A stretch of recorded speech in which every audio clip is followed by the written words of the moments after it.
إن الحمد لله نحمده ونستعينه ونستغفره ونعوذ بالله من شرور أنفسنا ومن سيئات أعمالنا من يهده الله فلا مضل له ومن يضلله فلا هادي له ونشهد أن لا إله إلا الله وحده لا شريك له ونشهد أن محمدا عبده ورسوله أرسله بالحق بشيرا ونذيرا والسلام والصلاة على محمد وعلى آله وأصحابه أجمعين ومن تبعهم بإحسان من الأئمة والهداة والصالحين إلى يوم القيامة.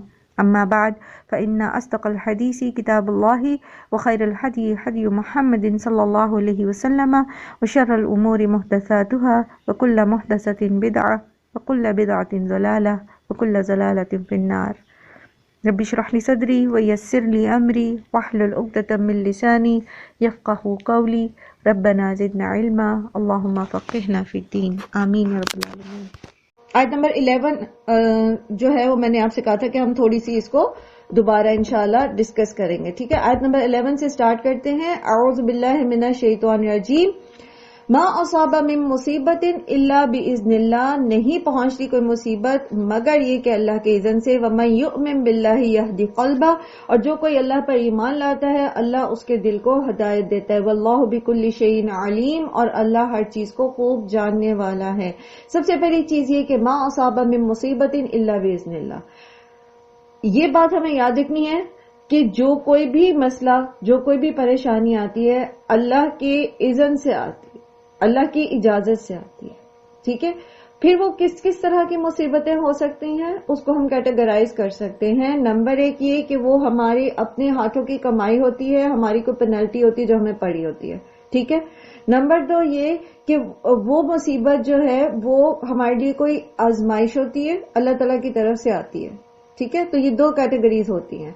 اب اگر پینلٹی ہے تو بھی مومن جو ہے وہ کیا کرے گا؟ وَمَن يُؤْمِن بِاللَّهِ يَهْدِ قَلْبَهُ. ٹھیک ہے, اب اس کو دیکھیں. اور پچھلی جو چیز ہے وہ سمجھنے کی یہ ہے کہ کوئی بھی مصیبت جو ہے وہ اللہ کے اذن کے بغیر آ نہیں سکتی. ٹھیک ہے, یہ جو ہمارے ہاں جن لوگوں کے یہ کانسیپٹس ہیں نا, جیسے وہ آپ سمجھ لیں کہ یا تو لوگ جو ہیں جو بہت سائنٹیفکلی ہر چیز کو جج کر رہے ہوتے ہیں تو وہ کیا کرتے ہیں, ہر مصیبت کا کوئی نہ کوئی یا تو اس کو اتفاق قرار دے دیتے ہیں یا اس کو کوئی جو ہے وہ قدرتی آفت قرار دے دیتے ہیں, اور اس سے سیکھتے نہیں ہیں. ٹھیک, ایک تو یہ طرز عمل ہوتا ہے لوگوں کا, جب مصیبت آتی ہے تو وہ یہ کرتے ہیں. جیسے اگر وہ کسی قوم کے روئنس کے اوپر جاتے ہیں, کھنڈرات پر, تو وہ کیا بتائیں گے کہ جی ان پر زلزلہ آیا تھا, اتنی انٹینسٹی کا تھا, یہ ہوا تھا, وہ ہوا تھا, تو یہ دھس گئی. یہ نہیں دیکھیں گے کہ جب زلزلے آتے ہیں تو وہ کن قوموں پر آئے اور کیوں آئے. ٹھیک ہے, تو وہ کیوں کی طرف نہیں جاتے, بس وہ سائنٹیفکلی اس پر رہتے ہیں. تو یہ چیز بھی انسان کو فائدہ نہیں دیتی. یا پھر یہ کہ وہ یہ سوچتا ہے کہ کوئی بھی دنیاوی طاقت جو ہے وہ اس کے اوپر یا تو کوئی مصیبت لا سکتی ہے یا مصیبت کو روک سکتی ہے. تو یہ بھی غلط کانسیپٹ ہے. کوئی بھی دنیاوی طاقت کسی کے بھی اختیار میں نہیں ہے کہ وہ مصیبت آپ کے اوپر لا سکے یا اس کو روک سکے. اگر اللہ کا اذن نہیں ہے تو چاہے ساری کی ساری قومیں, سارے کے سارے جن و انس اکٹھے ہو جائے, آپ کو کوئی نقصان نہیں پہنچا سکتے. لیکن اگر اللہ کا اذن ہے اور سب جن و انس آپ کو اس مصیبت سے نکالنا چاہتے ہیں, بچانا چاہتے ہیں, تو وہ آپ کو بچا نہیں سکتے. ٹھیک, پھر یہ کہ اگر اس کا ایمان درست نہیں ہوتا تو وہ یہ سمجھتا ہے کہ کوئی خیالی قوتیں یا طاقتیں ایسی ہو سکتی ہیں جو اس کو نقصان پہنچاتی ہیں یا پہنچا سکتی ہیں. اور یہ چیز آج کل ہمارے معاشرے میں بہت عام ہے, آسیب, جنات, جادو کا خوف. ٹھیک ہے, یاد رکھیے کوئی بھی بڑے سے بڑا جادوگر جو ہے وہ آپ کو کوئی نقصان نہیں پہنچا سکتا, الا یہ کہ اللہ کی طرف سے اذن ہو اور آپ کی کوئی آزمائش مطلوب ہو. کوئی آسیب, کوئی جنات, کوئی بھی چیز آپ کو کوئی نقصان نہیں پہنچا سکتی. حتیٰ کہ اگر انسان کا ایمان درست نہیں ہوتا تو وہ اپنے ہی جیسے انسان یا دیگر کوئی ایسی قوتیں جن کے بارے میں کوئی غلط کانسیپٹس لوگوں کے ہوتے ہیں, جیسے مثال کے طور پر حضرت صالح کو ان کی قوم نے کیا کہا تھا کہ صالح ہمیں لگتا ہے ہمارے بتوں کی مار تم پہ پڑی ہے. یعنی تم ان کے خلاف بولتے ہو نا تو ان کی مار تم پہ پڑی اور تمہیں جنون لاحق ہو گیا اور تم ایسی ایسی باتیں کرتے ہو جو وہ تبلیغ کرتے تھے. تو وہ جو ان کے کانسیپٹ میں تھا کہ ان بتوں کی مار پڑ سکتی ہے، یعنی اگر ان کی کوئی گستاخی کر دی تو وہ کوئی عذاب لا سکتے ہیں، وہ کوئی مصیبت لا سکتے، تو ایسا کوئی بھی کانسیپٹ جو ہے یہ غلط ہے. ٹھیک، آپ کسی کو بھی اگر مطلب اکثر ایسا ہوتا ہے کہ اگر کوئی اس طرح کے کانسیپٹ رکھتا ہے اور آپ کہتے ہیں کہ نہیں یہ درست نہیں ہے، تو وہ کہتے ہیں ڈرو تم ان کی پکڑ سے. اس طرح کی باتیں بھی ہوتی ہیں، ان کی پکڑ سے ڈرو، ان کی بد دعا سے ڈرو، اور وہ حالانکہ زندہ بھی نہیں ہوتے، اور اس طرح کی باتیں لوگ اس طرح کے مس کنسپشنز کے ساتھ زندہ ہوتے ہیں. تو یہ چیز قرآن کریم سے صاف، یہ جو آیت کا یہ پورشن ہے بالکل صاف وضاحت کر رہا ہے کہ ما اصاب من مصیبت الا باذن اللہ. کوئی تکلیف، پریشانی، بیماری کسی میں کوئی جو ہے وہ اس وقت تک نہیں آتی جب تک کہ اللہ کا اذن نہ ہو. اور اللہ کا اذن دو طرح سے ہوتا ہے، یا تو وہ بندے کو پینلٹی ہوتی ہے اس کے لیے، اللہ تعالیٰ اس کو دنیا میں ہلاتے ہیں، اس کو اسی کے اپنے ہاتھوں کی کمائی کا مزہ چکھا رہے ہوتے ہیں، یا پھر یہ کہ اللہ تعالیٰ اس کے درجات بلند کرنا چاہتے ہیں اور اس کو کسی آزمائش میں مبتلا کر دیتے ہیں. اور پھر کیا ہے، وَمَن يُؤْمِن بِاللَّهِ يَهْدِ قَلْبَهُ، تو جو اللہ پر ایمان لاتا ہے اللہ اس کے دل کو ہدایت نصیب کر دیتا ہے. اب آپ دیکھیے کہ اللہ تعالیٰ کس طرح سے بندے کو ہدایت نصیب کرتا ہے کہ جس بھی سچویشن میں وہ ہوتا ہے، جس بھی پریشانی میں وہ ہوتا ہے، وہ اس پریشانی کو اللہ تعالیٰ کی فرما برداری میں ٹیکل کرتا ہے. جیسے اللہ کے رسول صلی اللہ علیہ وآلہ وسلم نے فرمایا تھا نا کہ مومن کا معاملہ عجیب ہے، جب اس پر کوئی تکلیف آتی ہے تو یہ صبر کرتا ہے، اور جب اس کو کوئی اور اجر کماتا ہے، اور جب اس کو کوئی خیر پہنچتی ہے تو یہ شکر کرتا ہے اور اللہ سے اجر کماتا ہے. یعنی دونوں حالات میں مومن جو ہے وہ اجر ہی کماتا ہے، اور یہ مومن کے سوا کسی کو نہیں ملتا. تو یہ جو مومن کے سوا کسی کو نہیں ملتا کی بات ہو رہی ہے نا، یہ ہے یہدی قلبہ. اللہ تعالیٰ مومن کو مضبوط رکھتے ہیں. ہم دعا کرتے ہیں یا مقلب القلوب ثبت قلبی علی دینک، ٹھیک ہے، میرا دل اپنے دین کے اوپر جما دے. ہم اللہ سے یہ اسبات مانگتے ہیں، یہ استقامت مانگتے ہیں کہ اللہ تعالیٰ جو بھی پریشانی ہو، جو بھی سچویشن ہو، چاہے خوشی کی ہے چاہے غمی کی ہے، آپ مجھے اپنی فرما برداری کے رستے کے اوپر استقامت دیں. تو یہ ہے یہدی قلبہ. اللہ تعالیٰ مومن کے دل کو مضبوط کر دیتے. دوسری طرف وہ شخص ہے جو صحیح معنوں میں اللہ تعالیٰ کو پہچانتا نہیں ہے، اللہ کی معرفت نہیں ہے، وہ کہہ بھی دیتا لا الہ الا اللہ، ٹھیک ہے، تو جب دل و نگاہ مسلمان نہیں ہوتی تو فائدہ کوئی نہیں ہوتا. جب دل میں معرفت اللہ کی نہیں ہوتی تو لا الہ الا اللہ کہنا اس طرح فائدہ نہیں دیتا. تو کیا ہوتا ہے، ہمارے ارد گرد اخباریں بھری پڑی ہیں، کوئی قتل کرتا ہے کسی کو، کوئی خودکشی کرتا ہے، کوئی جو ہے وہ اپنی نفس کے بہکاوے میں آ کے زنا کرتا ہے، اور ایسی بہت سارے جو ایک آزمائش کا وقت ہوتا ہے اس وقت وہ اپنے آپ کو کنٹرول نہیں کر پاتا اور وہ بڑے بڑے کبائر میں مبتلا ہو جاتا ہے. لیکن جو مومن ہے، مصیبت صرف تکلیف نہیں ہوتی، مصیبت ٹیمپٹیشن بھی ہوتی ہے. یہ بھی مصیبتیں ہوتی ہیں نا جو ہمیں ٹیمپٹ کر رہی ہوتی ہیں، اپنی طرف کھینچ رہی ہوتی ہیں، اور وہ اللہ کی نافرمانی کا کام ہوتا ہے، تو وہ بھی تو ایک مصیبت ہے نا. تو اس میں وہ جو آزمائش آتی ہے، وہ جو مصیبت آتی ہے، اس میں بھی اللہ تعالیٰ مومن کے دل کو ہدایت دیتے اور استقامت دیتے اور وہ اس سے رک جاتا ہے.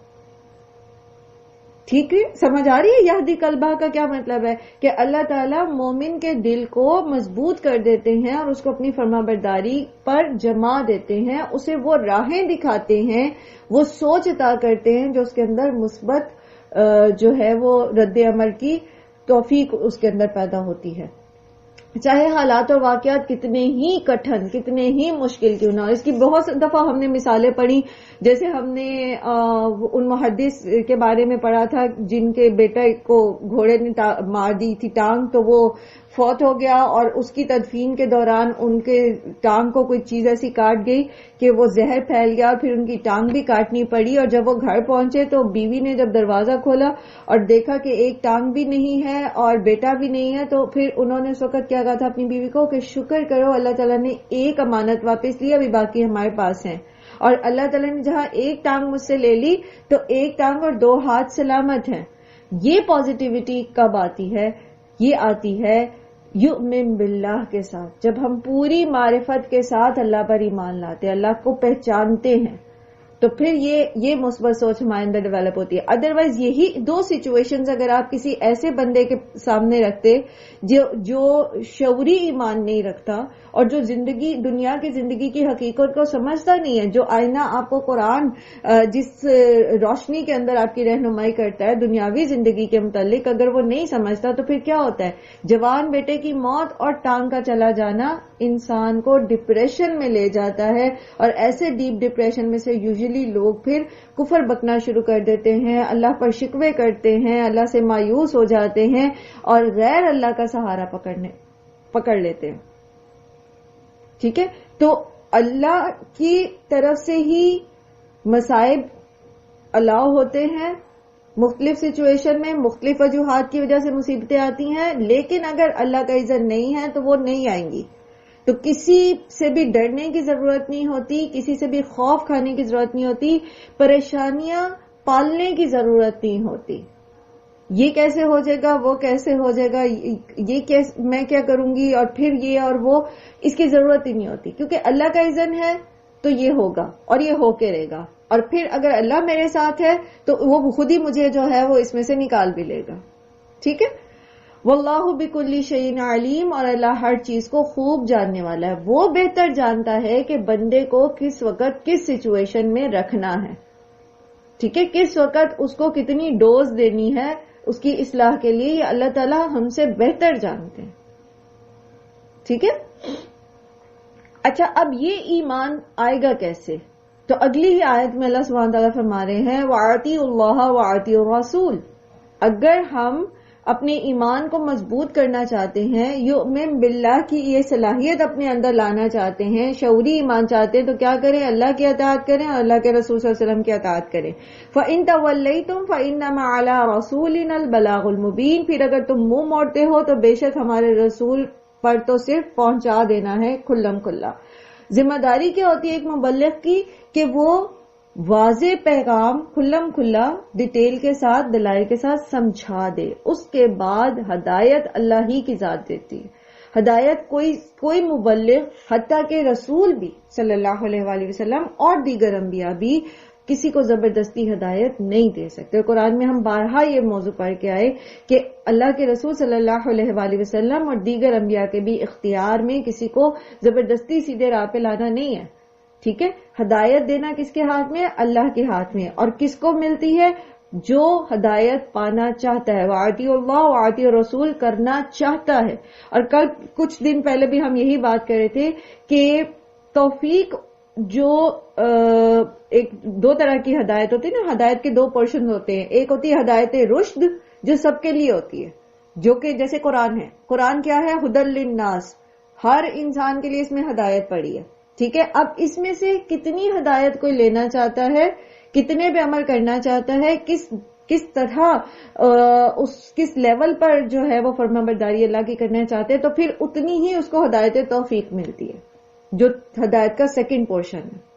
پھر اس کو اتنی ہی توفیق ملتی ہے. تو جتنی ہم چاہیں گے اللہ کی اطاعت کرنا، اللہ کے رسول کی اطاعت کرنا، تو اتنی ہی ہمیں توفیق ملے گی. اور اگر ہم منہ موڑ لیتے ہیں تو اللہ کے رسول صلی اللہ علیہ وسلم نے اپنا کام کر دیا، انہوں نے ہم پر حجت تمام کر دی، اللہ کے سامنے وہ بری الذمہ ہیں. اسی طرح جو کوئی قرآن سکھانے والے ہیں یا مبلغین ہیں، ان کی ذمہ داری صرف اتنی ہے کہ وہ اپنے عمل اور اپنے قول کے ذریعے لوگوں کو صحیح پیغام پہنچا دے. زبردستی کسی پر نہیں کی جاتی.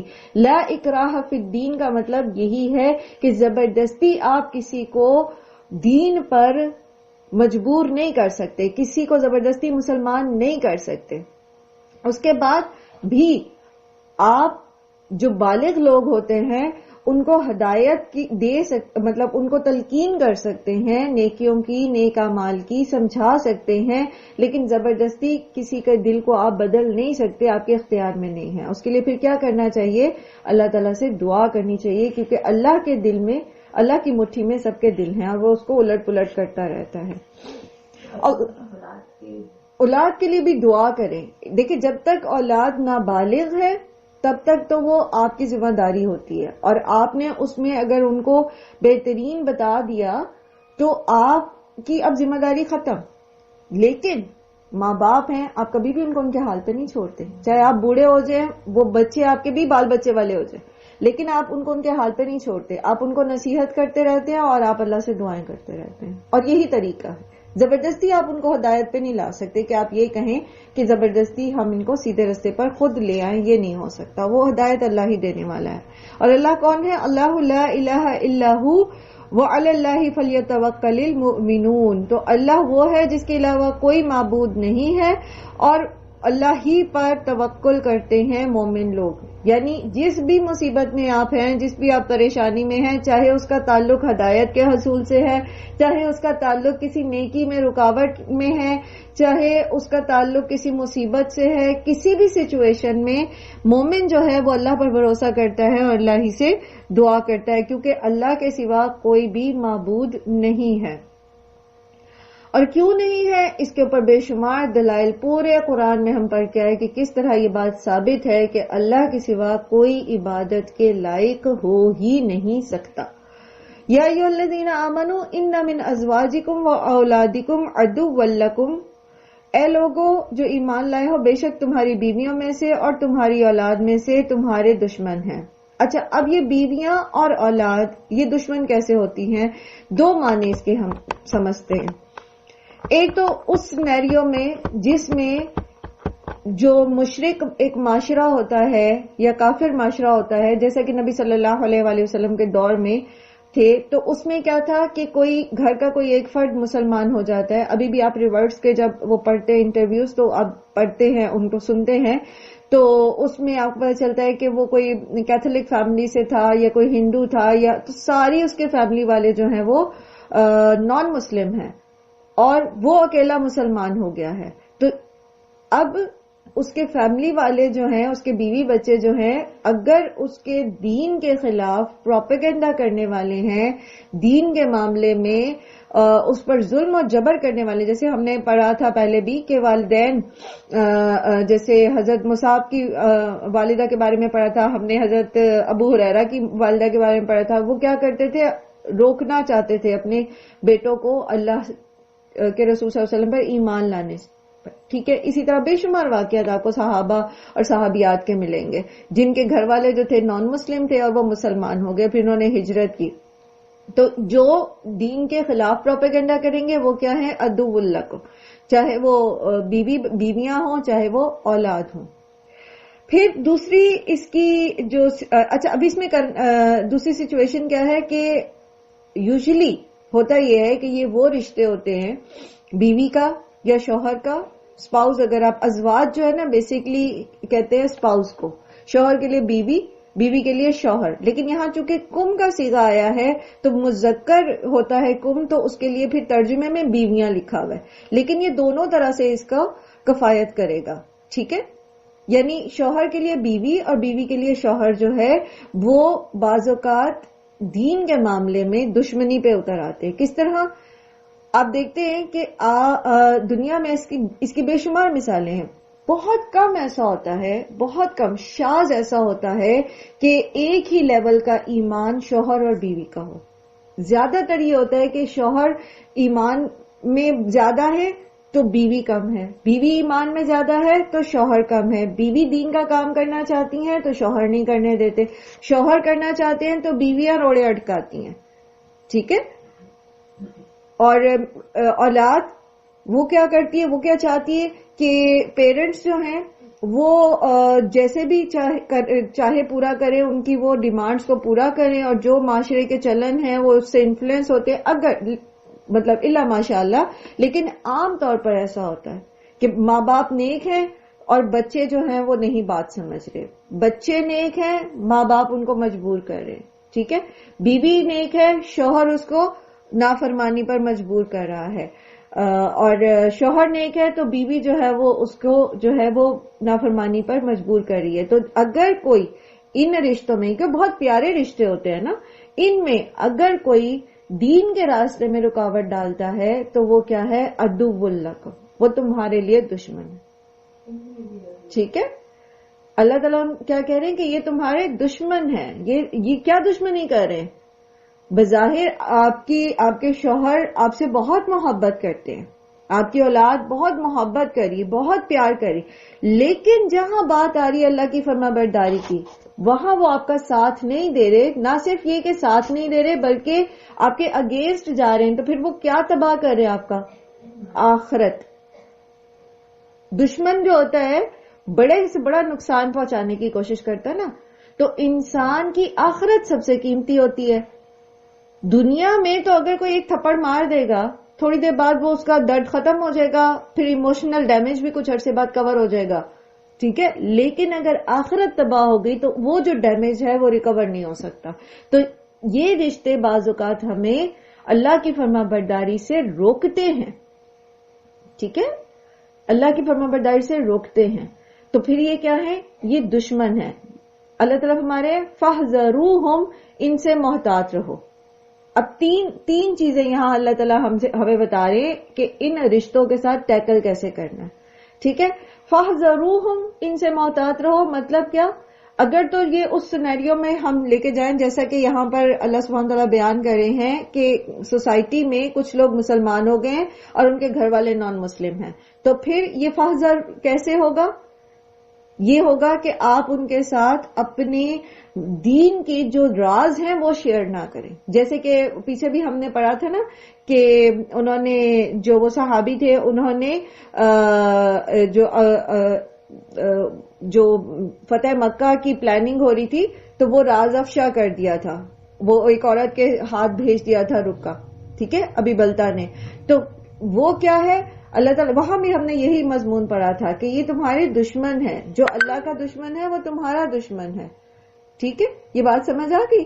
اچھا, تو کیا کرنا ہے؟ احتیاط کرنی ہے ان سے دین کے راز. اب جو دینی معاملات ہیں, جو آپ کی ملت اسلامیہ کے راز ہے, وہ آپ شیئر نہیں کر سکتے. ٹھیک ہے, ان سے محتاط رہیں. اچھا, اب ہمارے دوسرا سینیریو کیا ہے کہ گھر میں آپ دین پر عمل کرتے ہیں, کرنا چاہتے ہیں اور گھر والے کرنے نہیں دے رہے, تو پھر کیا کریں؟ اس میں کس طرح محتاط رہیں کہ اس میں آپ کوشش زیادہ سے زیادہ یہ کریں کہ کچھ ایسے طریقے سے مینج کریں کہ آپ اللہ کی فرما برداری کرتے رہیں.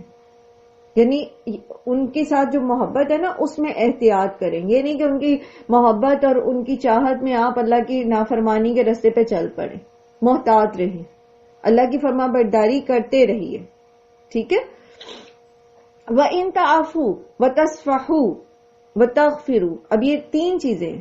ٹھیک ہے, سب سے پہلے کیا کرنا ہے؟ محتاط رہنا ہے, محبت میں کانشیس رہنا ہے کہ ان کی محبت اللہ کی محبت کے اوپر غالب نہ آ جائے. پھر یہ نہیں ہے کہ آپ دین پر چلتے ہیں.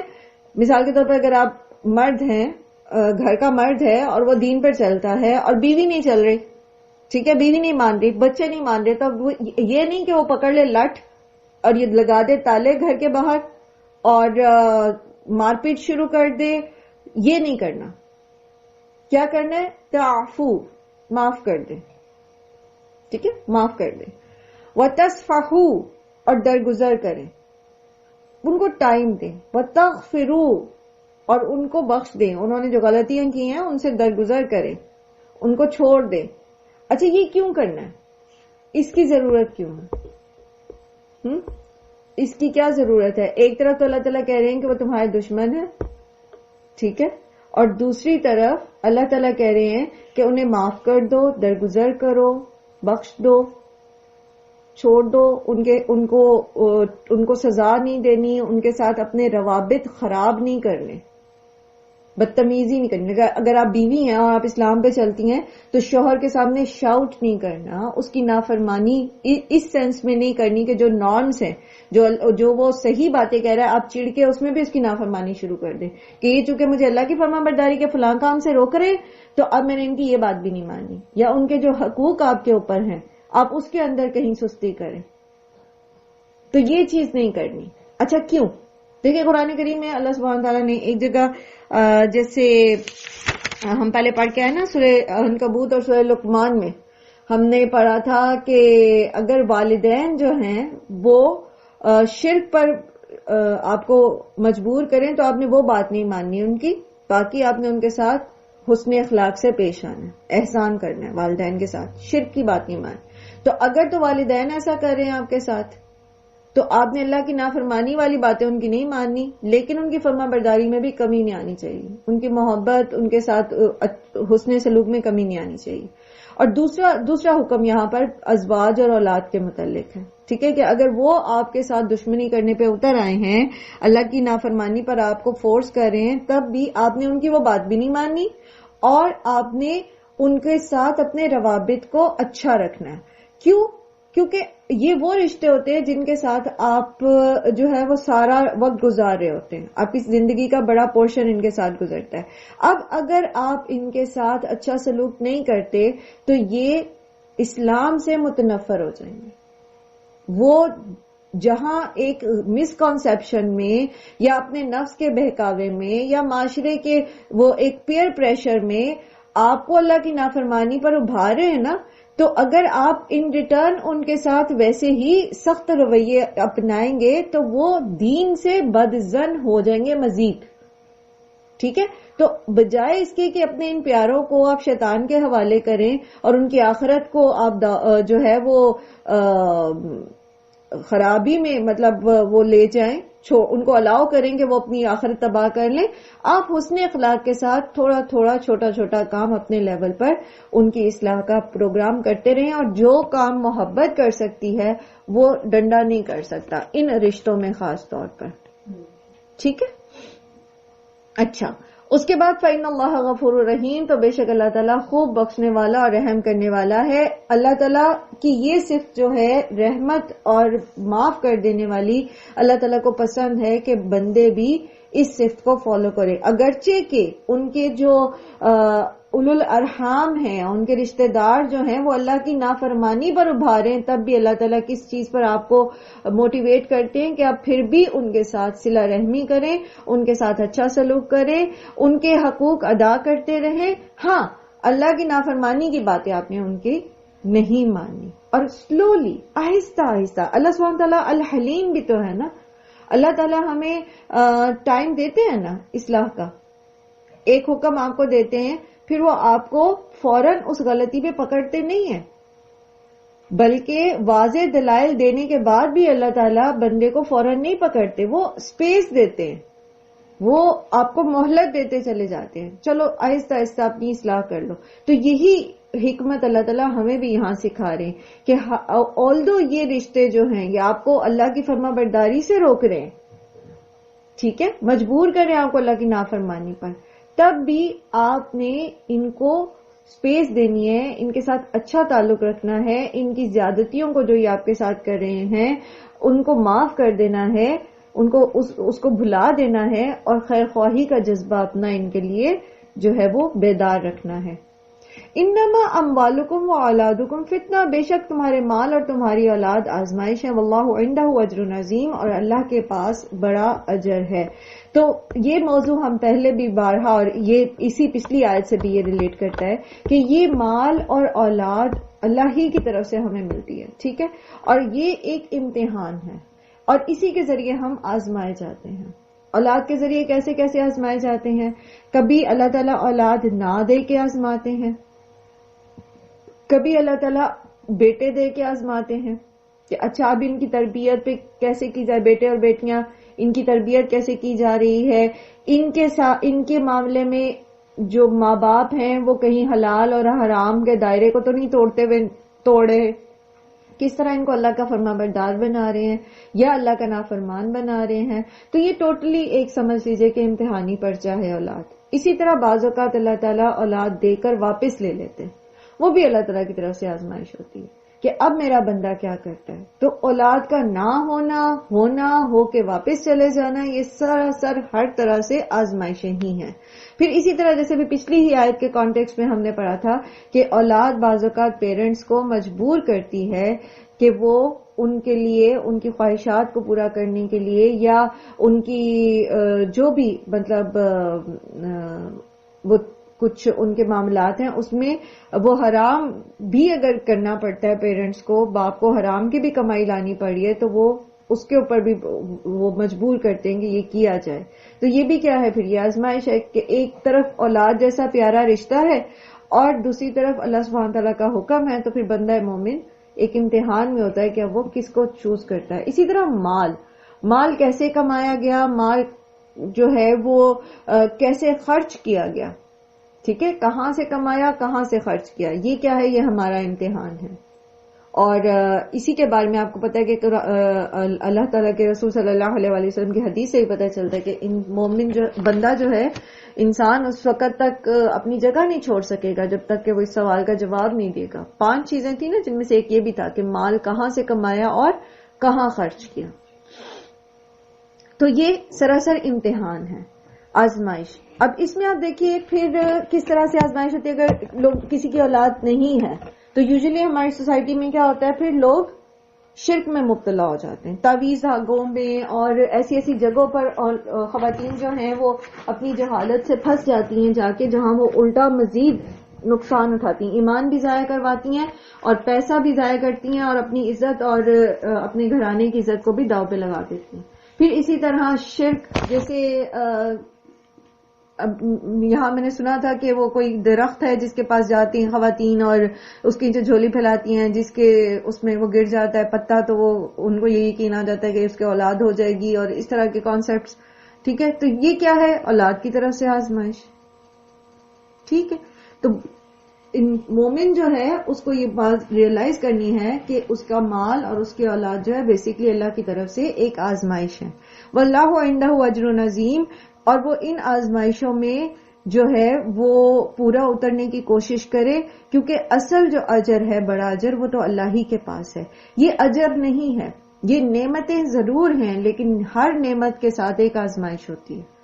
ٹھیک ہے، جیسے پھول کے ساتھ کانٹے ہوتے ہیں نا، تو یہ نعمتوں کے ساتھ آزمائشیں ہیں بیسیکلی.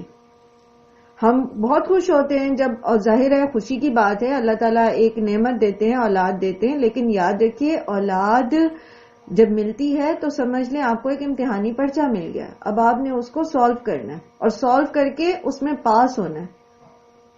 ٹھیک ہے، تو بے شک یہ اللہ کی نعمتیں ہیں، لیکن ہر نعمت جو ہے وہ اپنے ساتھ ایک امتحانی پرچہ لے کر آتی ہے کہ اب ہم کریں گے کیا. اسی طرح مصائب، مصیبتیں بھی آزمائش ہوتی ہیں، جیسے کہ ہم نے پیچھے کانٹیکس میں پڑھا بھی. فَاتَّقُوا اللَّهَ مَا اسْتَطَعْتُمْ، پس ڈرو اللہ سے جتنی تم استطاعت رکھتے ہو. وَاسْمَعُوا وَأَطِیعُوا، اور دھیان سے سنو اور اطاعت کرو. وَأَنفِقُوا، اور خرچ کرو. خَيْرًا لِأَنفُسِكُمْ، یہ بہتر ہے تمہارے نفسوں کے لیے. قرآن کریم میں ایک اور جگہ ہم نے پڑھا تھا، اللہ سبحانہ وتعالیٰ فرماتے ہیں اتقوا اللہ حق تقاتہ، اللہ سے ڈرو جیسا کہ اس سے ڈرنے کا حق ہے. ٹھیک ہے، پھر ایک اور جگہ ہم نے پڑھا لا یکلف اللہ نفسا الا وسعها، اللہ تعالیٰ کسی بھی نفس کو اس کی استطاعت سے زیادہ جو ہے اس کے اوپر بوجھ نہیں لاتا. یعنی اللہ تعالیٰ کا جو تقوی ہے، اللہ تعالیٰ کا جو ڈر ہے، وہ جتنی جتنی کسی کے پاس استطاعت ہے، جتنی جتنی اس کے پاس معرفت اللہ تعالیٰ کی آتی جاتی ہے، اتنا ہی اس کے اندر پیدا ہوتا چلا جاتا ہے. اگر کسی کے پاس علم ہے ہی نہیں، پہنچا ہی نہیں اس تک، اور وہ جہالت میں ہے اور اس میں وہ اپنے طور پر وہ صحیح کوشش کر رہا ہے کرنے کی، تو وہ اتنا ہی مکلف ہے. اور جس کو جتنا پتا چل گیا، جتنا اس کو کرنا چاہیے، وہ اتنا ہی مکلف ہے. یعنی اس آیت کا مطلب کیا ہوگا، اتقوا اللہ ما استطعتم، اس کا مطلب یہ ہے کہ اپنی حد تک جو ہے وہ اللہ کا تقوی اختیار کرو. جو چیز آپ کی استطاعت سے باہر ہے وہ آپ کر نہیں سکتے. مثال کے طور پر روزے فرض ہیں، اور تقوی کا تقاضا کیا ہے کہ ہم روزے رکھیں، لیکن پھر اللہ تعالیٰ نے ہمیں کیا بتا دیا کہ اگر آپ بیمار ہیں، آپ سفر میں ہیں، تو آپ اس کی تعداد بعد میں پوری کر لیں. ٹھیک ہے، تو آپ کی استطاعت نہیں ہے روزہ رکھنے کی ابھی، تو آپ بعد میں پوری کر لیں.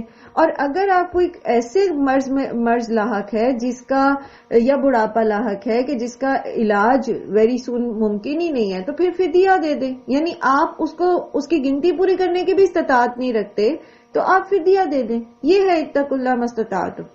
ٹھیک ہے، یعنی جتنی آپ کے اندر استطاعت ہے اتنی آپ اللہ تعالیٰ کی فرما برداری کرنے کی کوشش کرتے رہے، اللہ کا تقوی اپنے اندر رکھیں. ٹھیک ہے، اللہ کا ڈر اپنے اندر رکھیں. جتنا جتنا آپ کو اللہ تعالیٰ نے توفیق دی ہے وہ کام ضرور کرتے چلے جائیں. اب مثال کے طور پہ ایک شخص جو ہے اس کو پڑھنا لکھنا ہی نہیں آتا، وہ اس کو بولنا ہی نہیں آتا، اس کی زبان میں فصاحت ہی نہیں ہے، تو پھر وہ اس چیز کا مکلف نہیں ہے کہ وہ خطیب بنے، وہ دوسروں کو علم سکھائے، کیونکہ اس کے پاس ہے ہی نہیں، اس کی استطاعت ہی نہیں ہے.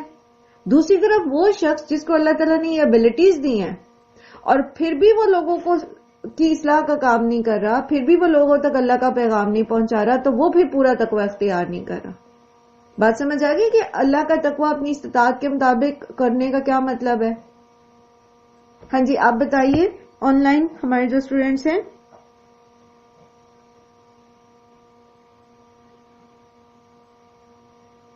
یہ کانسیپٹ کلیئر ہوا آپ کا کہ اللہ کا ڈر اپنی استطاعت کے مطابق رکھو، اللہ کا تقوی، اس کا کانسیپٹ کلیئر ہوا آپ کا کہ نہیں؟ یس میم. جی میم، ہو گیا الحمدللہ. ٹھیک ہے، یعنی جتنی اللہ نے ہمیں توفیق دی ہوئی ہے اس کے مطابق عمل کریں، وہ ضروری ہے. اگر ہمیں اللہ تعالیٰ نے کھڑے ہو کر نماز پڑھنے کی توفیق دی بھی ہے، ہم کھڑے ہو سکتے ہیں، تو پھر اللہ کا تقوی کیا ڈیمانڈ کرتا ہے کہ ہم قیام کریں، پھر ہم اس پہ سستی نہ کریں، پھر ہم ادھر ادھر کے بہانے نہ ڈھونڈیں کہ اب میں تھکی ہوئی ہوں. اور ویسے تو ہم کچن میں 2-2 گھنٹے کھڑے ہو کے کام کرتے ہیں، لیکن جب نماز کی باری آتی تو پھر ہم بیٹھ جاتے ہیں. تو چونکہ ہم کھڑے ہو کے پڑھ سکتے ہیں نماز، تو تقوی کا تقاضا ہے کہ ہم کھڑے ہو کے پڑھیں. لیکن اگر ہمارے کوئی گھٹنے ہی نہیں کام کرتے، ہم سجدہ کر ہی نہیں سکتے زمین پر، تو اس کا مطلب ہے کہ استطاعت نہیں ہے. ٹھیک ہے، اس میں بھی پھر ہمیں خود پتا ہوتا ہے کہ ڈاکٹر کی ایڈوائس، کیونکہ ڈاکٹر نے وہی ایڈوائس کرنا ہے جو آپ نے اس کو بتایا، جتنا آپ نے اس کو بتایا. جیسے مفتی وہی فتویٰ دیتا ہے جتنا آپ اس کو معاملہ بتاتے، وہ اسی کی روشنی میں فتویٰ دیتا ہے نا. تو اصل تقویٰ پھر ہمارے اپنے اندر ہونا چاہیے کہ ہم واقعی یہ کام کر سکتے ہیں، اور ہم جان بوجھ کے نہیں کر رہے، کوئی ہیلا بہانہ لے رہے، یا پھر یہ کہ ہماری استطاعت ہی نہیں ہے اس کام کے لیے. ٹھیک ہے، اور کیا کرنا ہے؟ سب سے پہلے واسمعوا، سنو، دھیان سے سنو اللہ تعالیٰ آپ کو کیا بتا رہے ہیں. ٹھیک ہے، قرآن کریم کے کیا احکامات ہیں، آپ کے پاس نالج ہونا چاہیے، جہالت کوئی عذر نہیں ہے. سنو دھیان سے، سمجھو، پڑھو، سیکھو. ٹھیک ہے، وَأَطِیعُوا، اور سمجھ آ جاتی ہے تو پھر اس پر عمل کرو، اطاعت کرو. اس کا یہ مطلب نہیں ہے کہ ہم یہ کہیں کہ جی ہمارے پاس چونکہ علم نہیں تھا، ہمیں پتہ ہی نہیں. وہ جسے وہ کہتے ہیں نا کہ پنجابی کی کہاوت ہے کہ اب مجھے وہ پوری ایگزیکٹ تو اس کو نہیں آتا، لیکن اس کا مفہوم کچھ ایسا بنتا ہے کہ جب تک ہمیں پتہ نہ ہو، تو جیسے کہتے ہیں نا اگنورینس از اے بلیسنگ، تو اگنورینس ڈزنٹ اے بلیسنگ. ٹھیک ہے، یہ بلیسنگ نہیں ہے کہ آپ کو پتہ ہی نہیں ہے، آپ جاہل ہیں اور پتہ ہی نہیں کہ اللہ تعالیٰ کے احکامات کیا ہیں. تو یہ اگنورنس جو ہے یہ بلیسنگ نہیں ہے، بلکہ کیا کرنا ہے؟ سننا ہے. واسمعوا امر کا صیغہ ہے، سنو، سمجھو، قرآن کو سیکھو. اور اسی طرح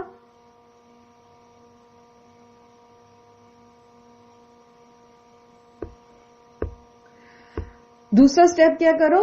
اللہ کی اطاعت کرو. اور اطاعت میں پھر جیسے پیچھے مال کا ذکر ہوا کہ مال فتنہ ہے، تو اسی سے پھر اللہ سبحانہ تعالیٰ ایک اور عملی ثبوت کہہ رہے ہیں کہ آپ اپنے ایمان کا دیں، اور وہ کیا ہے؟ انفقوا خیرا لانفسکم، خرچ کرو بہتر ہے تمہارے نفسوں کے لیے. یعنی یہ جو مال فتنہ ہے، آزمائش ہے، تو کیا ہوتا ہے؟ جتنا زیادہ انسان کے پاس مال بڑھتا چلا جاتا ہے، اتنی زیادہ مال کی محبت بڑھتی چلی جاتی ہے. تو پھر اس محبت کو نکالنے کے لیے کیا کریں؟ اس میں سے خرچ کرتے رہیں. وَمَن يُوقَ شُحَّ نَفْسِهِ، اور جو کوئی بچا لیا گیا بخیلی سے اپنے نفس کی، فَأُولَٰئِكَ هُمُ الْمُفْلِحُونَ، تو یہی لوگ ہیں جو فلاح پانے والے ہیں. اور شح کا پیچھے بھی ہم تفصیلی اس کو سمجھ کے آئے کہ شح کا مطلب ہوتا ہے کنجوسی، بخیلی اور مزید کی لالچ، یعنی بخیلی بھی اور مزید کی ہرس بھی. تو جو اس چیز سے بچا لیا گیا، ابھی ہر معاملے میں، ہر نعمت میں جس میں انسان اپنی نعمت شیئر کرنے کا حوصلہ رکھے اور اس کو مزید کی ہرس نہ ہو. ہاں اللہ تعالیٰ جو دے دیتے ہیں الحمدللہ، لیکن ہرس کا شکار نہ ہو. تو اللہ تعالیٰ فرمانے فَأُولَٰئِكَ هُمُ الْمُفْلِحُونَ، تو وہی فلاح پانے والے. ظاہر ہے جس کے اندر بخیلی نہیں ہوگی اور ہرس نہیں ہوگی اور جمع کرنے کی، وہی پھر نیکیاں کرے گا آگے بڑھ بڑھ کے. اور مال کے ساتھ ساتھ آپ اس کو ہر اس کے اوپر جو ہے وہ اس کے ساتھ ریلیٹ کر سکتے، اپنی ہر نعمت کے ساتھ. ٹھیک ہے، تو ایسے ہی لوگ جو ہیں وہ پھر فلاح پاتے ہیں. ان تقرضوا اللہ قرضا حسنا، اگر تم قرض دو گے اللہ کو قرض حسنا، یضاعفہ لکم، تو وہ کئی گنا بڑھا دے گا اسے تمہارے لیے، ویغفر لکم، اور وہ بخش دے گا تمہیں، واللہ شکور حلیم، اور اللہ تعالیٰ بہت قدردان ہے، نہایت بردبار ہے. اور خاص طور پر ہم نے پڑھا تھا کہ وہ صدقات جو اللہ کے دین کی ترویج کے لیے، اللہ کے دین کی کے کاموں میں لگائے جاتے ہیں، اللہ کے دین کے راستے میں لگائے جاتے ہیں، اس کو اللہ تعالیٰ قرض حسنہ کہتے ہیں. اور یہی قرض حسنہ ہے جس کے لیے اللہ تعالیٰ نے سورہ بقرہ میں بھی فرمایا کہ وہ اس کی مثال جو ہے وہ ایسے ہے جیسے تم ایک بیج بوتے ہو اور اس بیج سے 100 بالیاں نکلتی ہیں، اور ہر بالی میں 7 بالیاں نکلتی ہیں، اور ہر بالی میں سے 100 دانے نکلتے ہیں. تو ایک دانے کے بدلے 700 دانے آپ کو ان ریٹرن ملتے ہیں. یضاعفہ لکم، بڑھا کر دے گا، اور اس کی کوئی لمٹ نہیں، یہ صرف مثال دی ہے اللہ تعالیٰ نے آپ کو. ٹھیک ہے، عربی زبان میں یوزلی 70 700 یہ زیادہ کے اس میں آتا ہے. یہ اٹ ڈزنٹ مین کہ کاؤنٹ کر کے 70 یا کاؤنٹ کر کے 700، یہ زیادتی کے معنوں کو شو کرتا ہے. جیسے وہ آپ پڑھتے اکثر کہتے جی 70 سے زیادہ ماؤں اللہ تعالیٰ جو ہے، اللہ کی محبت 70 ماؤں سے زیادہ ہے، تو وہ 70 بیسیکلی 70 کا ڈیجٹ نہیں ہے، وہ زیادتی کو بڑھانے کو شو کرتا ہے. اور دوسرا فائدہ کیا ہوتا ہے صدقہ دینے کا؟ وَيَغْفِرْ لَكُمْ، اور وہ تمہیں بخش دے گا. کیونکہ آپ پیچھے احکامات دیکھیں نا، یہ وہی چیزیں ہیں جس سے ڈیلی بیسس پر ہمارا واسطہ پڑتا ہے. کہیں پر ہماری اولاد کے ساتھ کوئی ایسے ایشو آتا ہے، کہیں پر ہمارے مال، کہیں ازواج، کہیں پر ڈیلی بیسس پر کہیں ہم زیادتی کر جاتے ہیں، ہم کچھ غلط بول جاتے ہیں. تو بہت ساری ایسی چیزیں ہوتی ہیں جو ہم روٹین میں کر رہے ہوتے ہیں اور ہمیں احساس بھی نہیں ہوتا کہ یہ تو ہم اپنے لیے گناہ اکٹھے کریں، گناہ کا بار اکٹھا کریں. تو پھر کیا کریں؟ صدقہ کرتے رہیں، ساتھ ساتھ صدقہ کرتے رہیں. اللہ تعالیٰ ہمیں ان گناہوں کے جو برے اثرات ہیں، جو سیئات ہیں ہماری، اس سے ہمیں پاک کرتا جائے گا. واللہ شکور حلیم، اللہ تعالیٰ بہت قدردان ہے اور نہایت بردبار ہے، مہلت دینے والا ہے. آپ تھوڑا سا خرچ کرتے، اللہ تعالیٰ اس کا بہت بڑا اجر دیتے ہیں. اور پھر یہ کہ اللہ تعالیٰ نے ہم سب کو مہلت دی ہوئی، ہر آنے والی سانس ایک مہلت لے کر آتی ہے کہ آپ ابھی بھی اپنا اصلاحی پروگرام جو ہے، اپنی سیلف جو گرومنگ ہے، آپ کی اصلاح کی گنجائش ابھی بھی موجود ہے. تو اللہ تعالیٰ ہمیں مہلت دیتے چلے جا رہے ہیں. عالم الغیب والشہادۃ العزیز الحکیم، وہ جاننے والا ہے غیب اور حاضر کا، اور وہ بہت زبردست اور حکمت والا ہے. یعنی جو کچھ بھی ہم عمل کریں گے، جس بھی نیت کے ساتھ، جس بھی تناظر کے ساتھ خرچ کریں گے، اپنی گھر والوں کے ساتھ ڈیل کریں گے، اپنی اللہ کی محبت کو ان کی محبتوں سے اوپر رکھنے کی کوشش کریں گے، جہاں بھی جس بھی لیول کی ہم کوشش کریں گے، تو اللہ سبحانہ و تعالی اس کو خوب اچھے سے جانتے ہیں. وہ اندر باہر سے ہمیں جانتے ہیں، اور وہ یہ بھی جانتے ہیں کہ ہم نے کہ اپنی استطاعت کے مطابق واقعی اللہ کا تقوی اختیار کیا ہے یا نہیں کیا. اور پھر وہ العزیز بھی اور الحکیم بھی ہے، وہ حکمت کے ساتھ اپنے فیصلے کرنے والا ہے، اور جو بھی وہ فیصلہ کرتا ہے اس کو وہ نافذ کرنے پر پوری قوت بھی رکھتا ہے. تو اللہ تعالیٰ سے مدد مانگتے ہیں اس معاملے میں ہم کہ وہی جو ہے ہم سب کی اصلاح کریں اور ہمارے ازواج اور ہماری اولاد کو جو ہے وہ ہماری آنکھوں کی ٹھنڈک بنا کے رکھیں. عباد الرحمن کی وہ دعا بھی ہے نا جو اللہ تعالیٰ نے ہمیں سکھائی ہے کہ عباد الرحمن کیا دعا کرتے ہیں کہ اللہ تعالیٰ آپ ہماری ازواج اور ہماری اولاد کو جو ہے وہ ہماری آنکھوں کی ٹھنڈک بنا کے رکھیں، اور ہمیں جو ہے وہ صالحین کا امام بنائیں. یعنی ہم گھر میں ہمارے جو سب عزیز ہیں، جو پیارے ہیں، جن کے لیے ہم اللہ کے سامنے جواب دیں ہیں، اللہ تعالیٰ ان کو نیکی کی ہدایت دیں. وہ آپ کے سب آرڈینیٹس بھی ہو سکتے ہیں، آپ کی اولاد بھی ہو سکتی ہے، آپ کے انڈر کام کرنے والے کوئی بھی افراد ہو سکتے ہیں.